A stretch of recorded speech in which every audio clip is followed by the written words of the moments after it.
তো কালকের সমস্যাগুলো দেখানি হয়েছে তাদেরকে, তো দেখছে, দেখে বুঝছে। ভিডিও দেখাইছি, ফার্স্টে ওনারা জানতোই না আমার কাছে ক্যামেরা আছে বা ভিডিও করছি। তো এখন আমরা ছাদে আসছি, এখন ওইটারে ইগনোর করলাম।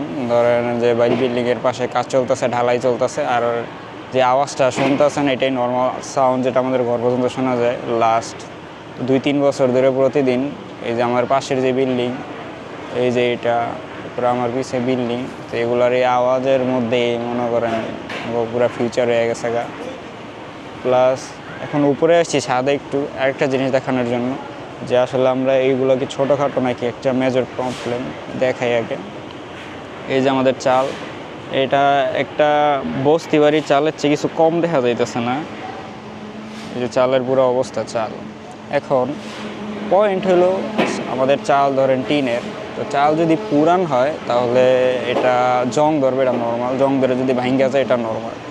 কিন্তু ধরেন চাল এক সাইড পুরান হয়েছে কিন্তু আরেক সাইড পুরান নতুন আছে, কিন্তু টিনের জায়গা জায়গায় ভেঙে গেছে, খুবই প্রবলেম হয়েছে। তো এনার যে বিল্ডিংয়ের মালিক, তো উনি সবার কাছে আগে বলছে যে চাল পরিবর্তন করে দিবে বিল্ডিং কমপ্লিট হওয়ার পর। এখন পর্যন্ত বিল্ডিংয়ের কাজ শেষ হয়নি, রঙের কাজ চলতেছে। এই রঙের সাথে সাথে আরও আস্তর টাস্তর সবই পড়ছে। আর প্রতিটা পয়েন্টে আমার ভিডিও আছে, প্রতিটা জায়গায় কিছু ভিডিও আমার মানে ডিলিট করে দিছি, ভালো লাগে না। যেহেতু বিচার সালিশ বা কোনো কমপ্লেন এখন পর্যন্ত আমরা কোনো একটা কমপ্লেনও দিইনি, কমপ্লেন যায় নাই এখনও, শুধু তাদেরকে ওয়ার্নিংয়ে দেওয়া হয়েছে। কিন্তু লাস্টে টিনের মূল্য প্রায় 3 লাখ টাকার মতন, 10,000 টাকা দিয়ে, মানে ওনার হিসাবে যে আর কোনো কিছু হয়নি। তো ওনাকে আমি ভিডিও টিডিও দেখাইনি কিছু, শুধু এতটুকু বইলে আসছি যে আমরা হয়তো আমাদের নিজস্ব অ্যাকশন নিব, যদিও প্রয়োজন হয় না। কিন্তু এগুলো আমি রেকর্ড রাখতেছি, আমরা যদি অ্যাকশন নাও নেই ফিউচারের জন্য। কিন্তু তারা আমাদের খুবই বিশ্বাস যে তারা কখনোই এগুলো মেনে নিবে না আমাদের, কারণ তারা মানে না। প্লাস আমাদের বাড়ির যে সামনে একটু কাজ চলছে, সামনে 2 ইঞ্চি যে কলম আছে ওটা একটু বেঁকা ছিল, আস্তর করা হয়নি এখনও দোকানের সাথে। এটার জন্য 6-7 জন মুরব্বী আসছে বিচার করার জন্য যে এটা ঠিক না। প্লাস ওই যে এই ঘরগুলা যে করছে, ওইখানে পিছনে শুধু যে আস্তর ছিটটা ভালো পড়ছে, ওইগুলো তারা মেনে নেয় নেই, মানুষের কাছে বিচার দিছে, বিচার করতে আসছে।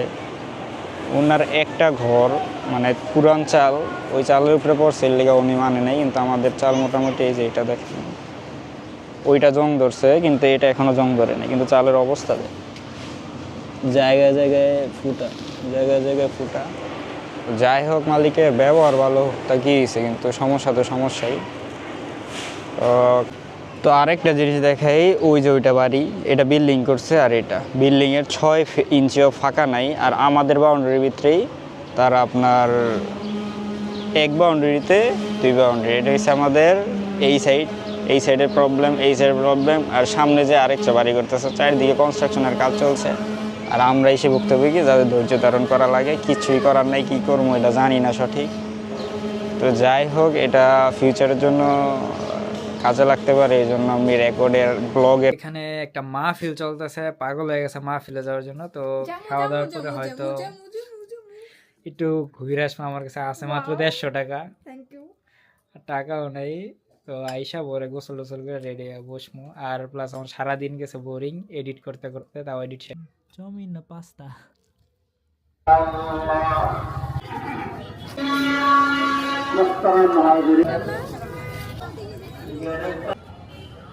আজকে কোরআনে নবীজি রেখে বলে বলে বলে আমাকে দিতে বাড়িতে আগে, অর্থাৎ 11টা কোন বলতে আবার কি